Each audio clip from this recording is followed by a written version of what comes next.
Rounds of action for you this morning. Of course, then we'll cut to a top 8, and then we'll have our elimination rounds and eventually crown a champion here in Charlotte. This goes without saying, but in game 1, Matt is completely hopeless against Alexander's best draws. He's at the mercy of what Alexander's capable of doing here. I think most decks are. Here's a Serum Visions off of a gemstone. There's not even a Thoughtseize. There's not even an Inquisition. Yeah. Alexander game 1 gets to run wild. When we get to the sideboard games and Matt has access to Blood Moon, it's very different. But game 1, if Alexander's got the nuts, we're just going to game 2. Nothing Sperling can do about it. Well, he is certainly looking for the nuts right now as he's casting Serum Visions and figuring out how he does want to scry with the powerful sorcery. Please check those boards to find your seating for the Sunday Super Series. Looks like he'll be leaving both cards on top, but he is a little unsure of himself this morning. It's early for everyone. It certainly is. Serum Visions is done resolving. We head back Sperling's way. See if he has a Noble Hierarch or a Wild Mikado to start. It will be a Hierarch off of a Wooded Foothill. Sperling likely on his way to 17. Actually, how about 19? Basic Forest, keep it simple. Keep it clean. Yeah. I'm sure you approve of that forest. I do. That's my favorite artwork in Alpha, or among my favorite pieces of art, is the Path Forest. I wonder if this is done in part for Matt to conceal the presence of red mana in his deck. Because he may feel like, okay, if Alexander's got his best draw, there's nothing I can really do about this. And I would rather not show red mana if I can avoid it, because maybe Alexander isn't aware of Blood Moon, doesn't play around to the best of his abilities. Okay. Ancient Stirrings. We'll pick up a copy of Amulet of Vigor. Let's see what's next here for the Canadian. He'll go with the Simic Growth Chamber to pick up the Gemstone Mine. Pass that turn back over to Sperling. Sperling will draw a card. Picked up a copy of Stomping Ground. Also has another copy of Wooded Foothills in hand. Temple Garden 2. A Wild Mikado. Looks to be the play. Here comes Noble Hierarch in for 1. Hayne's going to go down to 19.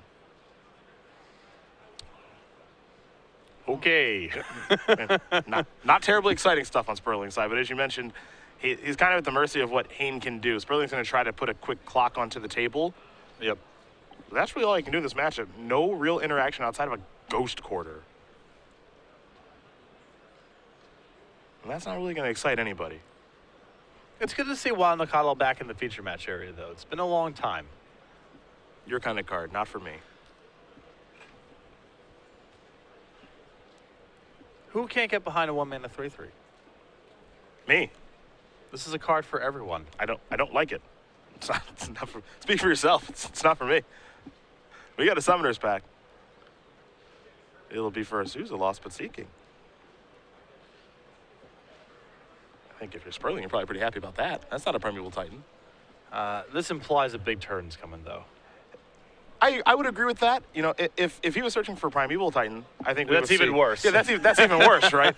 He's saying, okay, It's well, true. I've got Amulet and Summer Bloom in a bounce land, which means I can cast Primeval Titan and go absolutely nuts. Instead, he's just got Azusa. There's Gemstone Mine. That's land at number 1 as far as extra lands are concerned. We'll see what land at number 2 is going to be. It'll be Gruul Turf, it looks like. And it is. Hayne will add a mana with Gruul Turf trigger on the stack, pick up the Gemstone Mine. Looks like he may play the Amulet of Vigor as well, and he will. And he'll pass the turn back. Now, keep in mind, Hayne has to pay for Summoner's Pack next turn. Mm-hmm. So we can't forget about that as he places a die on top of his deck. So if Sperling happens to have his Ghost Quarter here, Alexander has the 1 forest in play. He doesn't have a second basic land in his deck. A little GQ action. The plot thickens.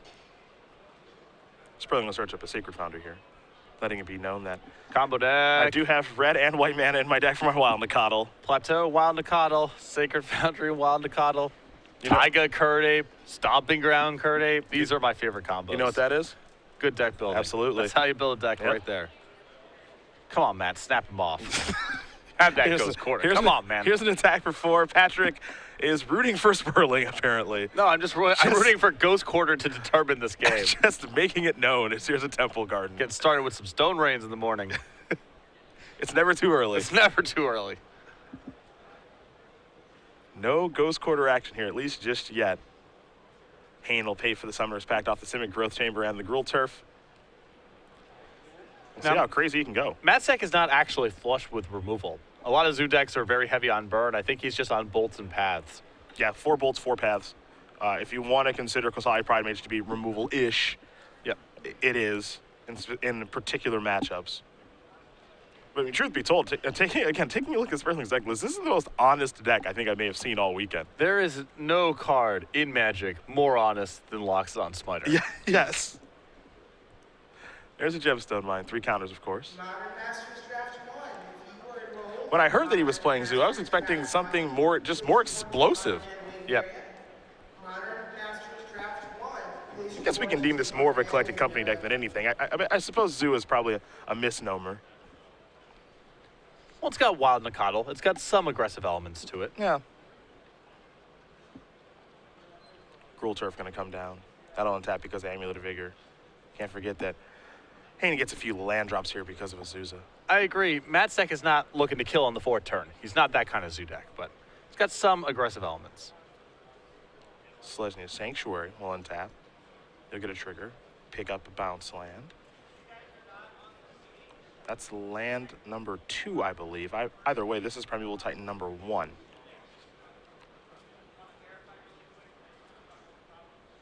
I do take that back. It's actually land number 3. Gemstone Mine was land number 1. To go along with a couple of bounce lands. Either way, Hayne's going to run nuts here. We might see Boros Garrison plus Slayer Stronghold to get that Titan a little bit of haste. Now, Alexander is probably working on the assumption that Matt doesn't have removal in his hand because Alexander was able to go into his turn with Azusa. Usually that's something you kill straight away if you can.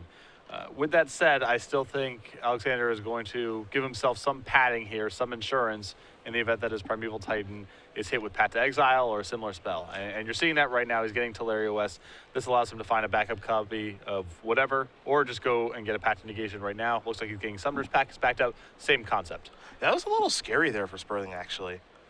Because Hayne searching for Simic Growth Chamber and Teleria West, and then floating the mana because of Amulet, and then picking up the Teleria West and transmute again. We saw when Greg Orange was playing against Josh McClain, where Josh transmuted, and he may have searched for a Pact Negation, and Greg said, you know, in response to your transmute, I'll terminate your Titan.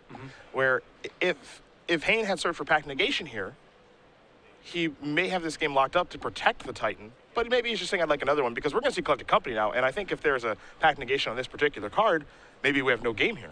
Well, the problem is that Alexander currently can't pay the upkeep on a pact, or he would have to get different lands on the Titan or absolutely. what have you.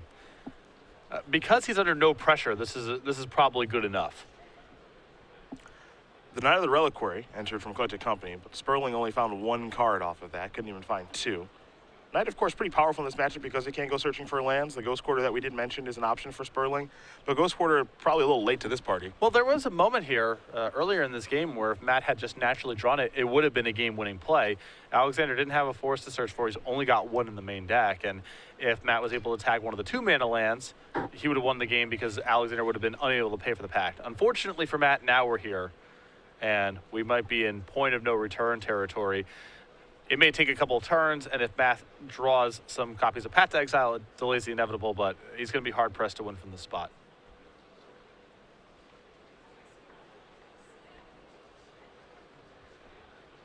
A Knight, a Tarmogoyf, passing the turn, just a bunch of big green idiots.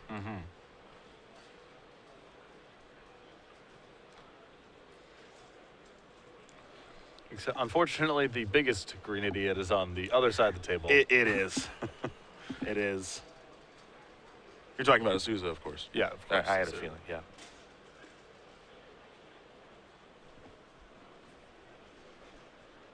So we know Hayne has the ability to find another Primeval Titan if you like. Has Summoner Pact in hand. You can use that to find a Primeval Titan. Continue to go wild. Not a hive mind game here for Hayne. At least it appears that way so far. So it's time to go in the tank, maybe do a little bit of math, see how he can work his way through the situation. I would just be worried that Matt's deck can also pay for random packs if he gets if Knight of the Reliquary is in play. Sure. I don't know exactly what colors he's playing and so on. So I would be trying to just win this game with Primeval Titan, which, given that Matt's got a large board, may take a while, but I think slowly but surely you wear him down in spots like this. Simic Growth Chamber on the battlefield. It's going to tap for some mana thanks to Amulet. That's land number 1 for Hayne.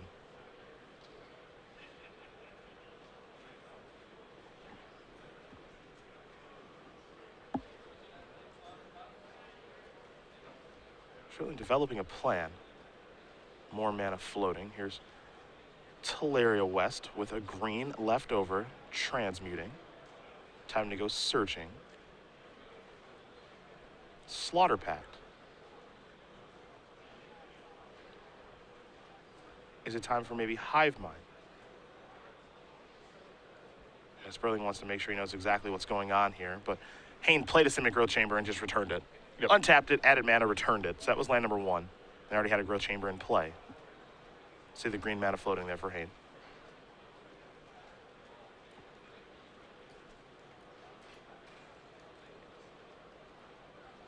It is early in the morning for both players here. Yep. Simic Growth Chamber is land at number 2. Trigger from Amulet. That'll untap. Add a blue and a green.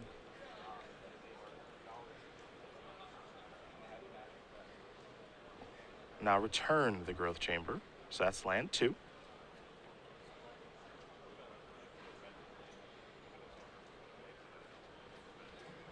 He gets one more thanks to Azusa. Here's Summoner's Pact now. Once again, Trevor Wade, your event is ready. So it's time for Primeval Titan. No more mana floating. Hayne all done with that. You'll get a trigger from the Titan. See who wants to search up. Boros Garrison is brought to the front. Usually that gets paired with Slayer's Stronghold. Well, it just did. 2 triggers from Amulet. That'll untap both of these lands. We are about to begin the player meeting. Hayne will return the Forest from the Boros Garrison trigger. Please take out your deck list. Ensure that you have 60 cards in your main deck. Slayer's Stronghold may be giving the new Primeval Titan haste here. And it appears that it will, so it'll get +2/+0 haste and vigilance. One will have to tap to attack 2 triggers. That means 4 lands coming. I imagine if Azuva is 1, I think we might see Sunholm. Fortress of Legion as number 2. And what's so impressive about this deck is its ability to find alternate ways to get around things when the game grinds down a little bit. It's really easy to look at the draws where it kills on the 3rd turn and say this is where the power comes from. But Matt has a board of fairly large creatures and the ability to deny the Reliquary for Ghost Quarter at a moment's notice. And Alexander still has enough workarounds in this spot that it looks like he's going to be able to win this game pretty comfortably. I've always loved combo decks that can do this, which is, you know what, not everything went according to plan, but I can still play a kind of normalized game of Magic and beat you. Now, Sperling is going to pause Hayne as this first Primeval Titan trigger has resolved. Slayer Stronghold and Teleria West were the lands of choice because Sperling has an active Knight of the Reliquary, which means that he can search for a Ghost Quarter. So Hayne may have just been assuming, I'm good to just keep going and not stop. Well, here's the thing. I don't know if Matt can break this up with a Ghost Quarter at this point because you can't. There's no way to get. I guess he needs to get the Garrison with the trigger on the stack. I like taking care of the Sunholm because that's the most problematic land at this point. Like, the land that gives him double strike, I think might be the best land in this situation because now now Alexander on this search probably would have gotten Vesuva to copy Boros Garrison, which would have untapped in some other land, and now his Titans get double strike. I think Sperling's plan here is to make my Nether Reliquaries bigger than Primeval Titan. Yeah. And it's much easier to do that in the face of Slayer Stronghold, for example, than it is to do it in the face of Sunholm. Sunholm makes it basically impossible. A couple of Vesuvas will come down. We'll get confirmation on what those are copying, because they are untapped lands now.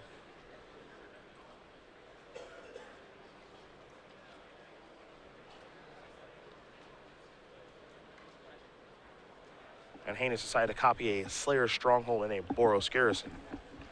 Just trying to pump over the top of blocks. Yep. And he has, as we know, a Slaughter Pact in hand in the event that Matt ever tries to get frisky with some sort of double or triple block. Alexander can blow that up.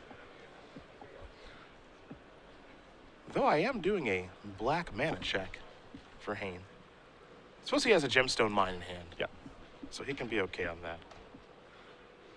If he really cared to, he could have gotten a Golgari Rot Farm with Sure. the Primeval Titan as well and elected not to, so probably just leaning on the gemstone mine to accomplish that.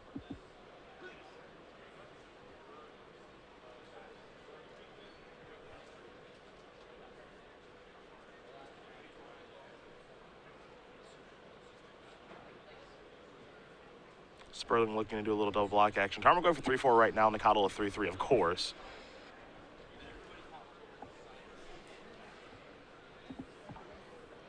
Matt trying to figure out what the best way to block is here in this situation. And if he can actually win this game, he might be able to off the power of Knight of the Reliquary.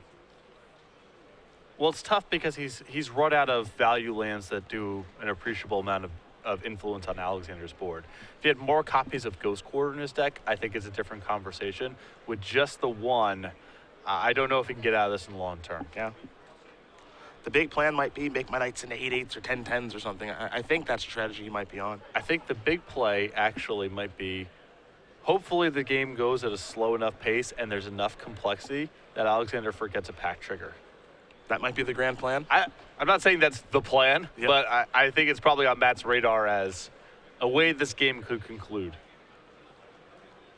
Slayer Stronghold will target the tapped and attacking Primeval Titan. The other one that's being blocked by Knight of the Reliquary was targeted by Slayer Stronghold pre-combat. So that's an 8-6 with Trample and Vigilant and Haste. So there'll be some trample damage. Some Titans are going to die. Super Sunday Series players, round one. Sperling, of course, is going to take some trample damage in this exchange, but I think he might be okay with what has taken place thus far. There's a gemstone mine. That's land drop number 3. That's the last one that Hayne gets to have for the turn. And now there's Slaughter Pact to take care of the Knight. Die on top of the deck. Yeah, your trick of hoping. I don't think that's going to work. Maybe against a non-Pro Tour, non-multiple time Grand Prix champion. I'm saying there was a plan. Yeah. There was an out there. Now that's gotten tougher. Alexander Hayne means business. He's not 8-1 on accident.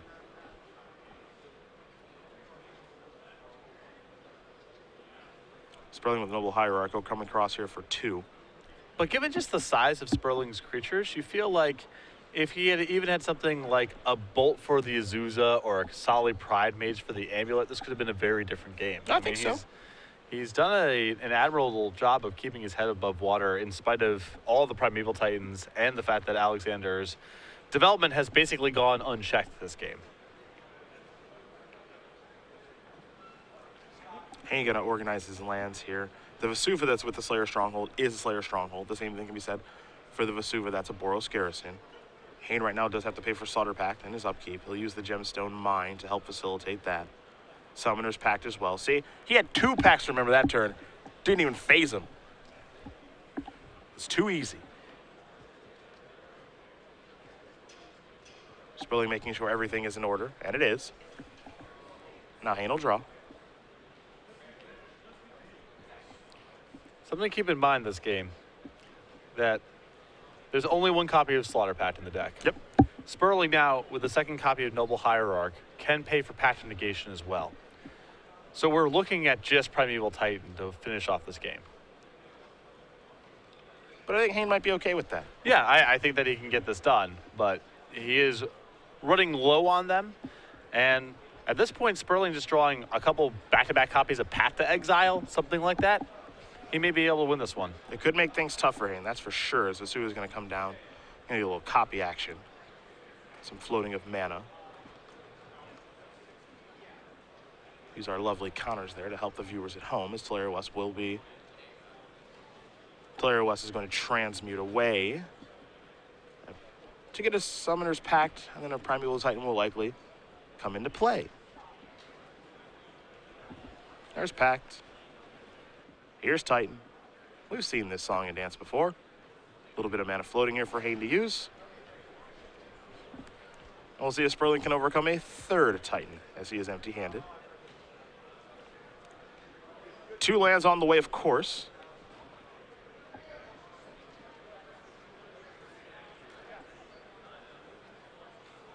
Looks like Radiant Fountain maybe 1. Sure. Got to get that life gain. Yeah. Oh, now in the garden. Garden. Ah, yes. A little offense, defense. Indeed.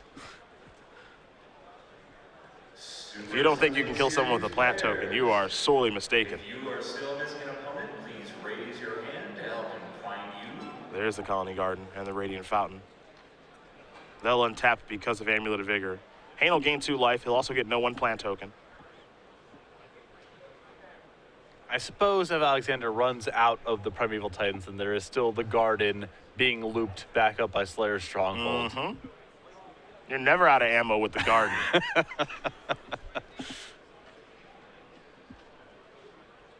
Slayer's Stronghold will give Primeval Titan haste. It's an 8/6 trampling, vigilant creature. Hayne does have a Vesuva to play. So he's got 1 more land drop left for the turn. We'll see if he wants to use it right now. It appears that he does. And of course, we'll get confirmation on what this Vesuva is copying in just a moment. As Primeval Titan's going to come in. Trigger, of course, 2 more lands. And Vesuva did copy Slayer's Stronghold. Super Sunday Series. To his credit, Matt definitely knew the land that he needed to get off the table here. If that Boros Garrison's in play, there's no way he has any hope of blocking. The Sunholm. The Sunholm, The excuse Sunholm, me. yes. Excuse me, the Sunholm. Today is Joe Huda. The trigger from the Titan searches up a Gruul Turf and a Gemstone Mine. Those, of course, will untap. Hayne will return to the Colony Garden for more plant shenanigans later in the game if they're necessary. And with the lands that he's searched up, he can Slayer Stronghold again. Again, Gruul Turf is untapped. That provides the red. Gemstone Mine provides the white. And the Vesuva near those lands is Slayer Stronghold. So we could have a 10/6 Titan now.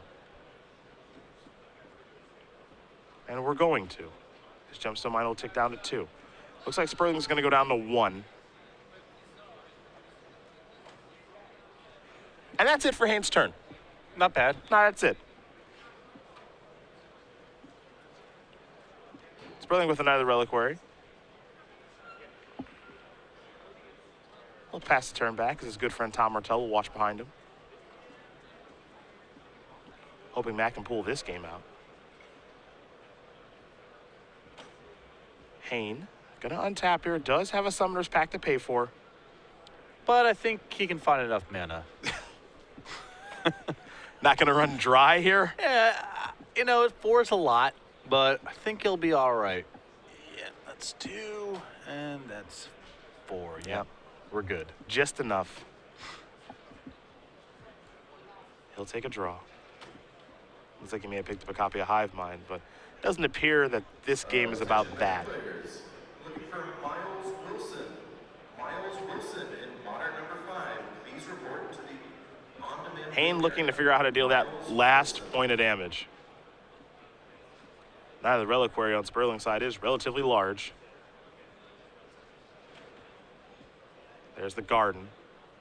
That'll untap because of Amulet of Vigor. Plant token on the way.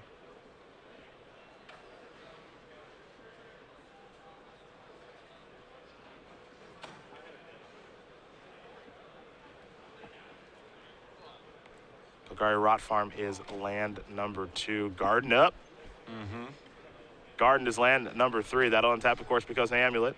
Plant token number 3. We're going to have to check our plant token spot. Look at this. Got all 3. That's impressive. That is truly impressive. Are we Slayer Strongholding plant tokens? Oh, yes. The final ignominy on Sperling's side. Oh, here. yes.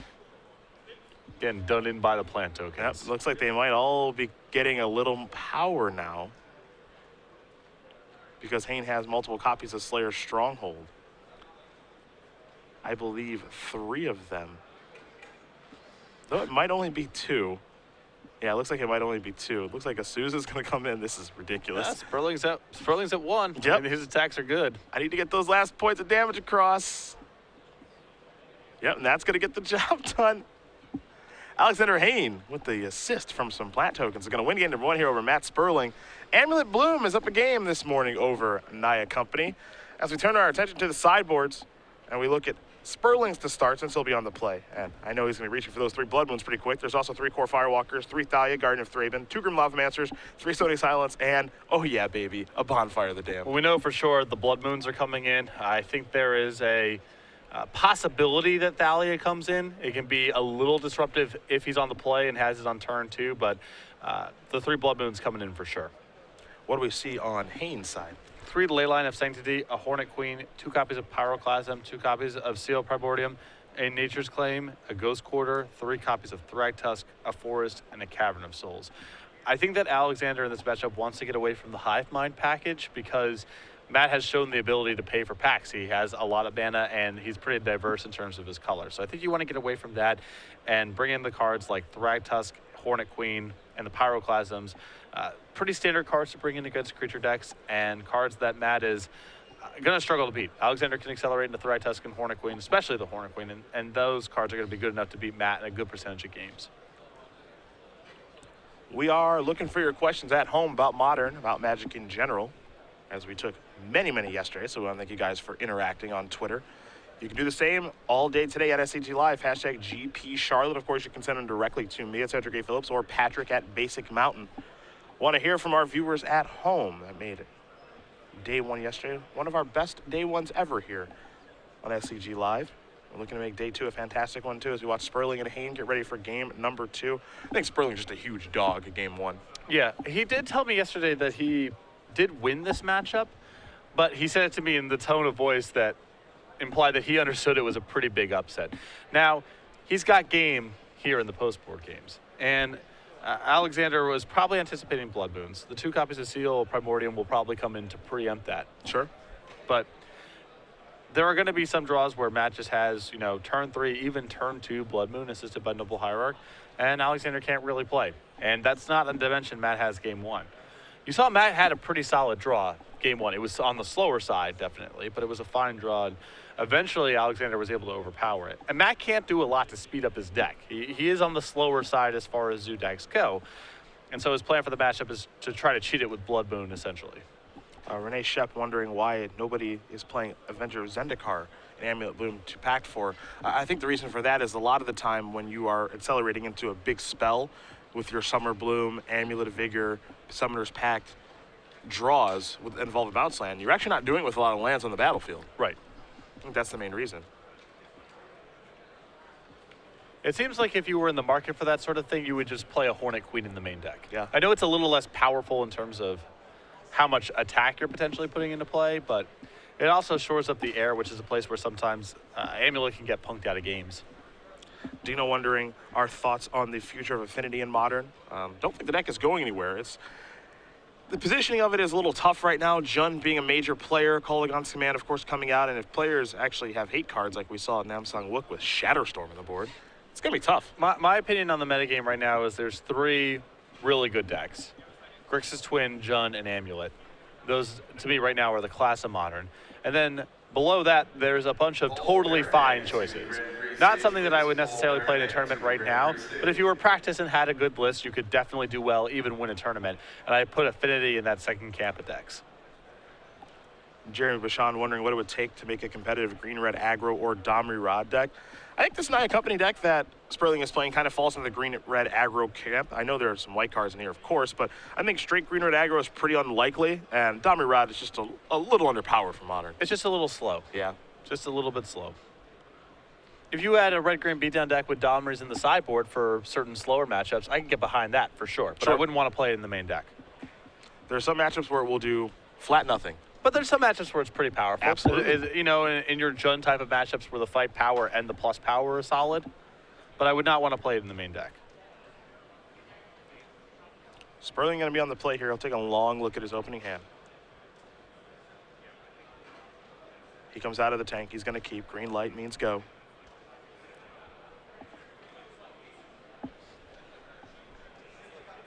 We'll see what he's going to go with. He will start with an Arid Mesa. That's going to bring him down to 19. We'll see what land he wants to search up. It'll be a copy of Stomping Ground.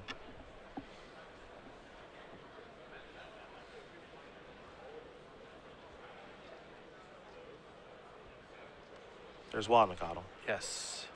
I feel like maybe Sperling was tanking because his hand may not contain a Blood Moon. His hand's a little bit on the slow side. It looks like 2 more lands, 2 Neither Reliquary, and a Path to Exile. which is a solid 7-card hand. But Matt may feel like this matchup is Blood Moon or bust. I think Path to Exile plus Nikado plus Knight is a solid enough package. It's disruption. It's good pressure. It's no Blood Moon, but it'll have to do, I feel like. Serum Vision's done resolving here for Hayne. Sperling 1-tap. His Nikado, you have to imagine, will be a 3-3 in just a Second moment. Nikado. Okay. Look at you. Oh! Heating up early this morning. Yeah, it's beatdown time. We got a draw. Yeah. Here's a windswept Heath.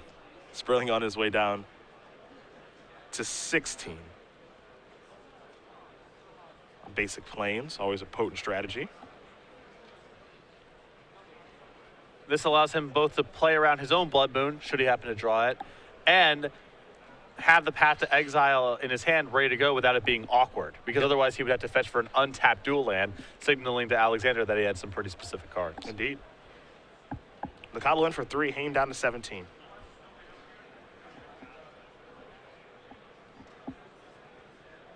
And Hayne is under the gun here. This is the Wild Nikado beatdowns.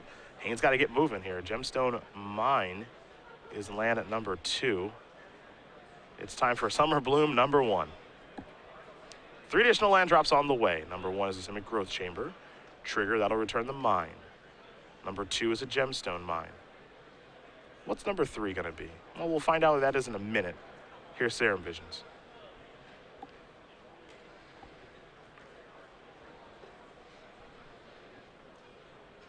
Hayne very fluid with this deck. Yep.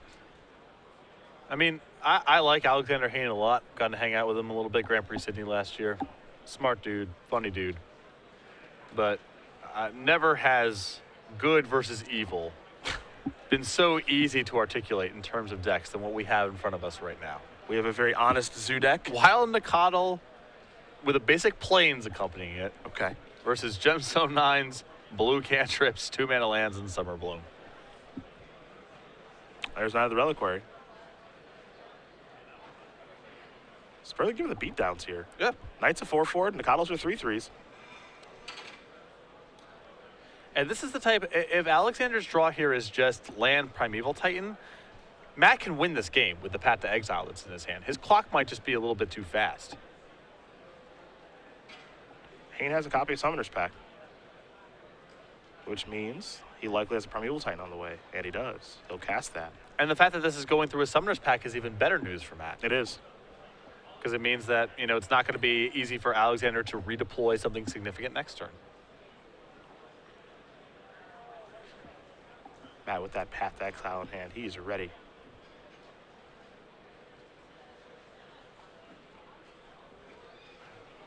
See what lands Hayne wants to search up here. It's always a tough choice, Primeval Titan in this deck, especially when you don't have an Amulet Vigor and are being beaten down. The Garden. It looks like maybe a Golgari Rot Farm. Seems to signal a card like Slaughter Pact perhaps in hand. And getting the Garden here may give Alexander a little bit cushion in terms of chump blocking. Matt's board is all non-trampling creatures. And it's looking like he might need a chump block here. There is Slaughter Pact to take care of another Reliquary. Good turn for Hayne. Absolutely. He'll put 2 dice on top of the deck. 2 packs, of course. Go Sperling's way. I'll take a draw. Remember, Path to Exile already in hand. Collected Company now in hand. And this is another spot where if Sperling happened to draw the one Ghost Quarter in his deck, I suppose Alexander can pay for all the packs, even through a Ghost Quarter, but it's his whole turn. Oh no, excuse me, that's not that's a guarded, not another 2-mana land. It would be good. There's Path. Sperling. Trying to move the dice around a little bit. Yeah, what dice for these packs? Can we get those stray dice off the table, please? Yeah.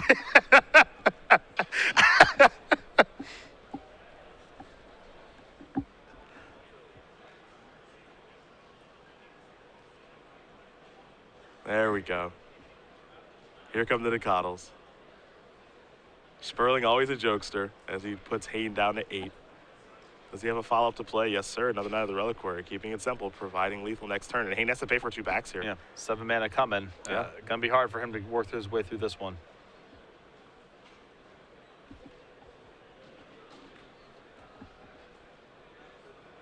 And Sperling keeping things so simple this game. A couple of coddles, couple of reliquaries, 1 removal spell. Seeing if it's good enough. It looks pretty good. The draws that aren't assisted by Amulet can be a little bit on the slow side. And this is about as aggressive of a start as Matt is capable of cobbling together. On the play, winning a game here without the assistance of Blood Moon is very impressive. Not lucked up just yet, but looking like there's a good chance we're going to game 3 here in a moment. Hayne will play a Serum Visions. You saw him pay for both of the packs already. So he'll draw a card. Scry 2.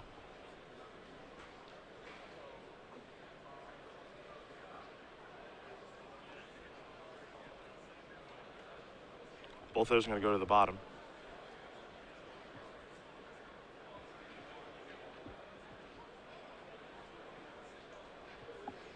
Simic Growth Chamber, pick up that Gemstone Mine to reset it, pass the turn back. Sperling going to quickly untap, take a draw here. The beatdowns and the W. Matt Sperling's going to win game number 2 against Alexander Hayne. Naya Company, Amulet Bloom, they're all tied up.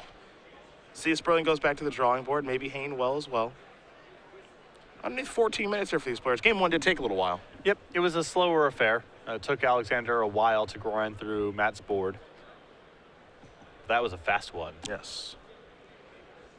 Made it pretty simple. Some players wondering if we've seen Restore, Balance, Greater Gargadon yet this weekend. Doesn't look like very many people are playing that strategy this weekend. No.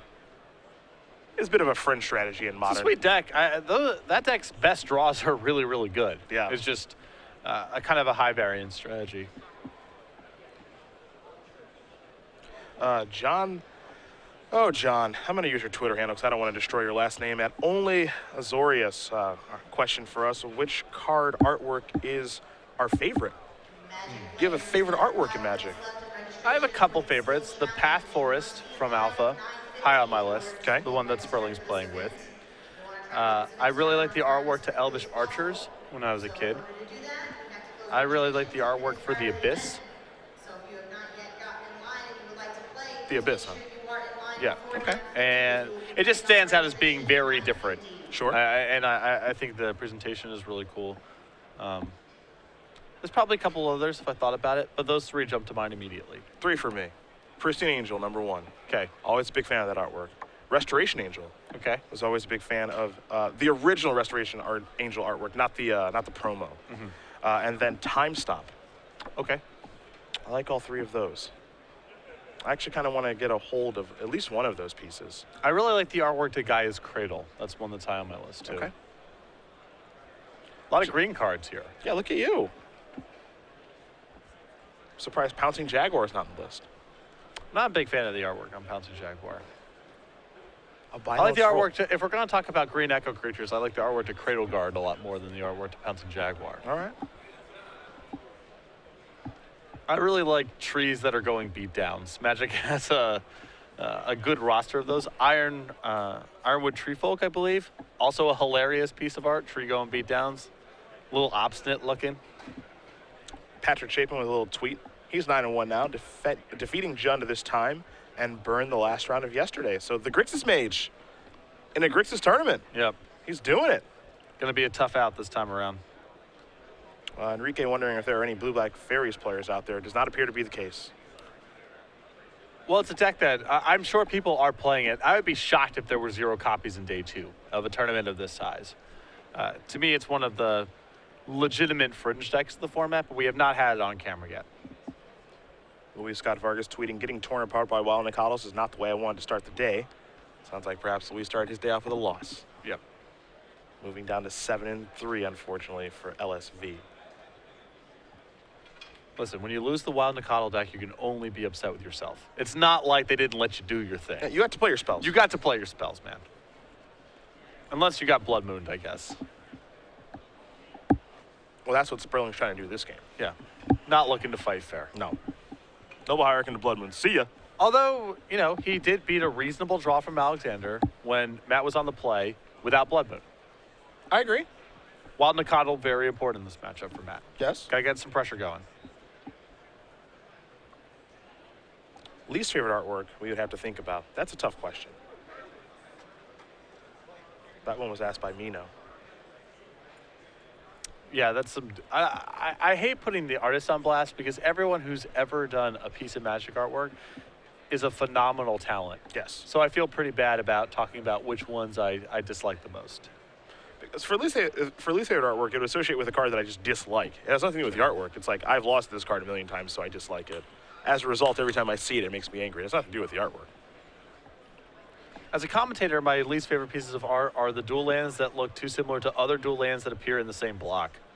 Yeah. Like the original Ravnica dual lands and the Ravnica bounce lands look too close. So I really hate collectively that cycle of artwork. Counterflux and Staticaster. Yep, that's another good one. They look the exact same. Tassiger and Murderous Cut. Yeah, they look. That one gets me a good percentage of the They time. look pretty alike. Again, nothing to do with the artwork. Right. They look similar. Makes my life worse. That's why. That's where that's coming from. Matt starts off with the Noble Hierarch. That's piece one of the Blood Moon combo. Though, kind of bad news here for Matt that Alexander is starting off with a basic forest. Yeah. There's only one on the list unless he brought in the second one for fear of Ghost Quarter and Path to Exile, which I guess is possible. I would not be surprised if he brought in the second one at all. That said, it does make Blood Moon potentially worse and allows Alexander to cast something like Seal, Primordium, or Nature's Claim if it's in his deck. There's Radiant Fountain. A little life gain here for Hayne. The follow-up might be a copy of Amulet. It is. Pass the turn back. Sperling going to quickly untap and take a draw here. I don't see any red cards over there for Matt. Does not appear to have one of his 3 Blood Moons. Does he have a Kasali Pride Mage? That would be very good right now as well. I would not hate that. He's got to slow this Bloom deck down. Oh, Brian Kibler chiming in with worst artwork. From the Vault, Dryad Arbor. Oh, that's a great choice. Yeah, that's a great choice, Brian. Contextually, I mean, it's a nice piece of art, but the fact that it just looks like a forest, Yeah, that's a great choice. unacceptable. I guess it's tied technically with the forest that looks exactly like the Dryad Arbor. Yeah. They're kind of hand in hand. Sperling searching of a basic plains with that Arid Mesa. Thalia might be able to slow down Hayne a little bit, but this deck can make so much mana. I do wonder how good Thalia can be in a situation like this. Sperling also looks like he's going to come across the Noble Hierarch before passing the turn. I think Thalia is solid on the play, and I think Matt has enough low-impact cards where he can also keep it in on the draw. But in this spot, it's not likely to do a lot. If Alexander's got his draw at this point with Amulet in play, he's going to generate enough mana to be able to work around Thalia, most likely.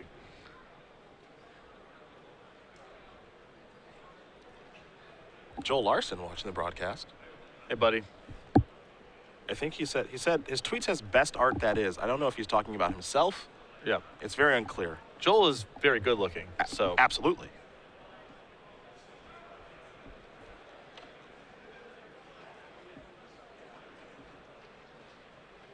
Let's see what Hayne has here for his 3rd turn. You see the hand?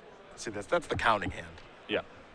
Well, it's a little trickier now. With this sort of deck, you just start remembering the permutations of various lines of play. You know the flash points for certain amounts of mana that you need to do your things.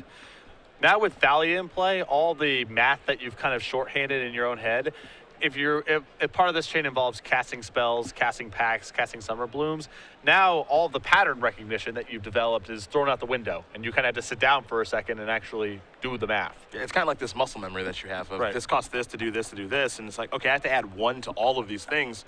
I could really mess this up. Yeah, my Summoner's Pack cost an additional mana now. Right, all these shorthands that you develop playing the deck, you can't have, and so you actually have to sit down and add everything up, and it can really slow things down. We saw Hayne do this to great effect last game. 2 games ago did he search up the Azusa with the Summoner's Pack. So this actually comes up, I think, a little bit more than people think. Yeah, I mean, at this point, Alexander's just trying to bridge the development gap. He needs something like Summer Bloom or 1 turn of Azusa to get the requisite mana to start doing things with Primeval Titan, and then the game from his end probably gets pretty easy.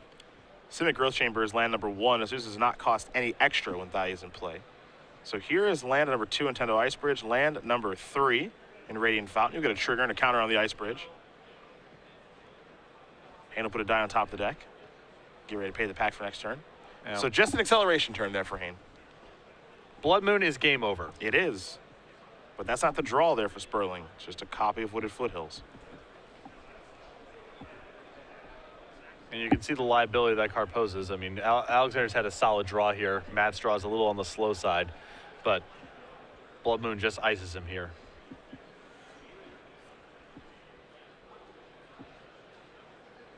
An attack for 3. Given Exalted, thanks to Noble Hierarch. For what it's worth, Thalia may be messing with Sperling a little bit now because he has Collected Company in the hand. So a touch awkward there. Let's see what the follow-up is here for Matt. Thud. Ah, yes. Magic's most honest card. Yeah, there it is. Loxodon Smiter. If you like creatures, that's cool. Do you like attacking and blocking? I do. I got the card for you. Don't like counter spells or discard? Who does? If only it had some clause against LD, then it would be the casual room special, right? No counter spells, no discard, no LD. If your land's destroyed, you can play a Smiter for free. That'd actually be kind of awesome. It would be weird, but it would be You awesome. can't. It's a hard card to write. That's a hard I'm just template. saying. It's so close. It's 90% of the way there to being the casual room all-star. Hayne is chaining off with some mana here, it appears. Picking up some Growth Chamber, untapping it thanks to Amulet, adding some mana. We might have a Primeval Titan on the way here for Alexander. And it appears that we do. Wait, he's thumbing through his hand. And again, he doesn't have to pay any extra for that either. What's truly impressive about this deck is the ability to pay for Pact in one turn, in which you would think that would be the opponent's entire next turn, and that's not even true. Well, when Amulet plus Azusa is in play, it's trivial to reassemble a boatload of mana. Slayer Stronghold and Boros Garrison, the 1-2 punch. There is the activation. Slayer Stronghold going to be returned. Here comes prime time. 8-6, haste, trample, vigilance, trigger. Keep it coming.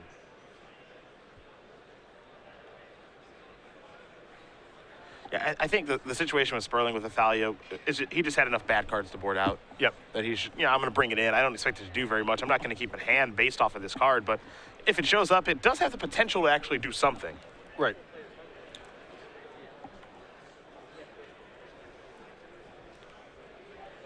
I mean, Thalia's not, it's good more than 0% of the time, especially when Matt's on the play. He's going to get some draws where it is a piece of disruption. When it looks kind of comical when the board gets to this place, but I don't mind Matt bringing it in. I thought it was going to come in.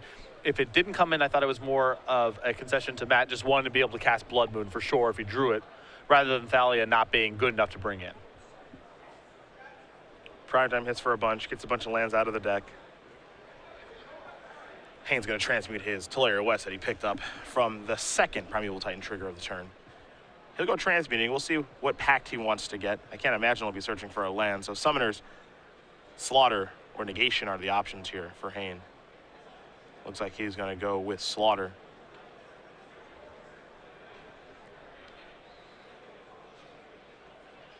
Currently tapped out, so he can't cast it. No. I don't believe any mana floating here for And Hayne. Matt can still get this game turned around with Blood Moon. Yeah.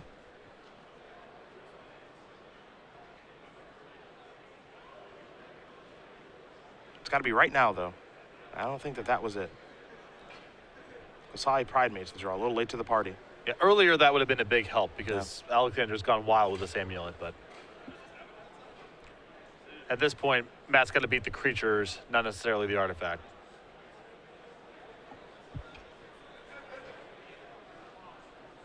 A lot of observers in the feature match area this morning watching Sperling and Hayne.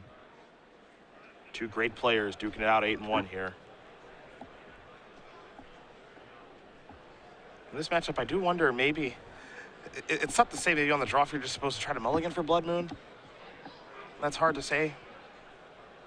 I don't know.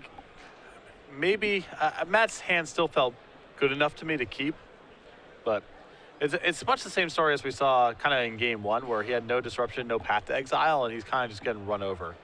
Maybe his mulligan standards need to be a bit more strict in this matchup.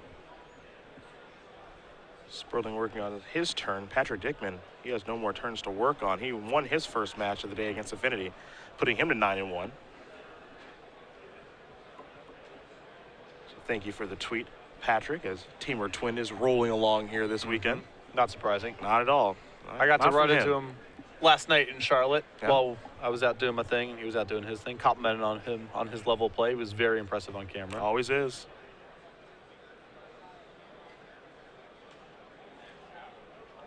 Sperling taking a long look at his hand. He's going to start by playing the Windswept Heath.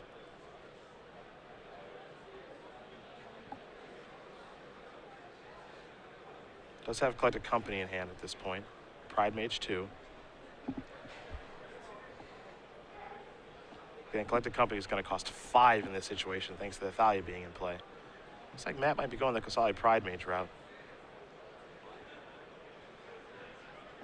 Prime Mage allows him to attack with the Smiter at least.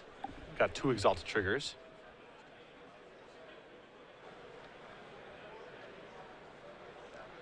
Though at this point, Matt might just be trying to play pure defense.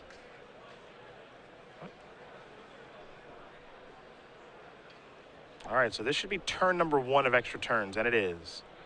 And Matt's aware that he can't win the game at this point. He's playing for the draw. He could have actually attacked with the Smiter in that spot because he had 2 Exalted triggers between the Pride Mage and the Noble Hierarch, and elected not to, which means, in my mind, he's just trying to block and get the clock to expire.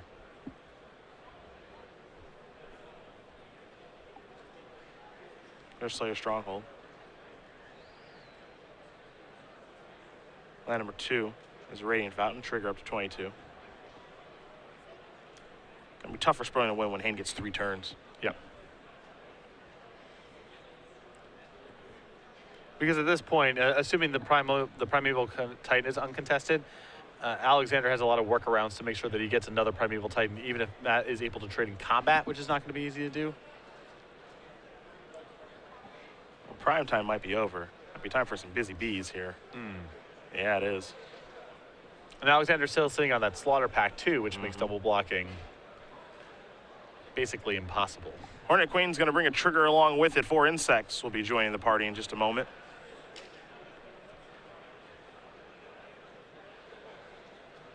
And perhaps the Queen herself will be targeted by Slayer Stronghold. We'll see. Now, there's still room for Alexander to mess this game up. If he gets a little bit too aggressive here, uses a Slaughter Pact inside of combat, and leaves himself in a, without killing Matt, and leaves him in a position where Blood Moon is still an out, not inconceivable. I think Alexander is smart enough where it's going to be on his radar that he needs to insulate himself from that scenario. But it's looking bad for Matt. Most likely Alexander's going to be able to kill him within the next 3 turns, but there's still a way for this game to get messed up.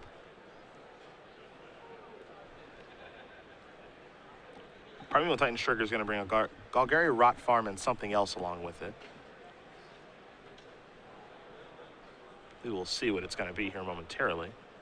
Looks like a copy of Gemstone Mine. Return the Tendo Ice Bridge.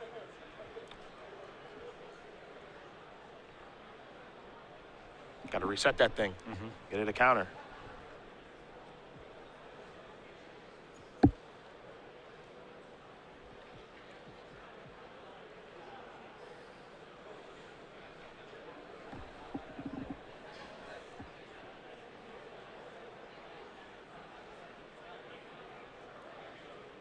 See what kind of block Sperling has in mind here.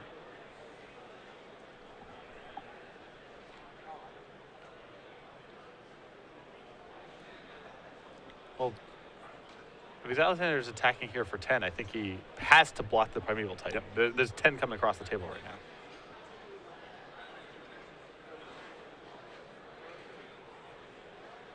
Yeah, so Thalia will have to block. And actually, this is kind of awkward because I believe Sperling's going to get on a 1. And there's an Azusa available to have attacked. Well, the other tough thing too is Sperling is if you draw Blood Moon, Yeah, you can't cast he can't it. cast. He's got no red mana. Yeah. I think last turn, I mean, it's so hard to know the scenario is going to come up because you had to be playing around Hornet Queen dealing 4, basically. But if he plays a Stomping Ground tapped, it's still an out. Hayne's going to pay for the slaughter pack, which means Sperling is going to concede the game. Alexander Hayne's going to win this match here in extra turns against Matt Sperling. 2-1. Amulet Bloom takes care of Naya Company. And Hayne, again, with a Grand Prix top 8 already, a Grand Prix Vancouver with Amulet Bloom, he is well on his way to doing it again with this powerful deck. So I don't think that matchup is quite. I mean, Sperling lost, obviously. The matchup seems bad, but we did see him win a game when he was on the play and never see Blood Moon in either of the sideboard games where Blood Moon likely would have been lights out. I think he's in a huge hole game number 1, but he has shown the ability to win just with a good draw of Night of the Reliquaries and Wild Nakatas while he's on the play. And Blood Moon in those sideboard games would have been a haymaker at any point. As it oftentimes is.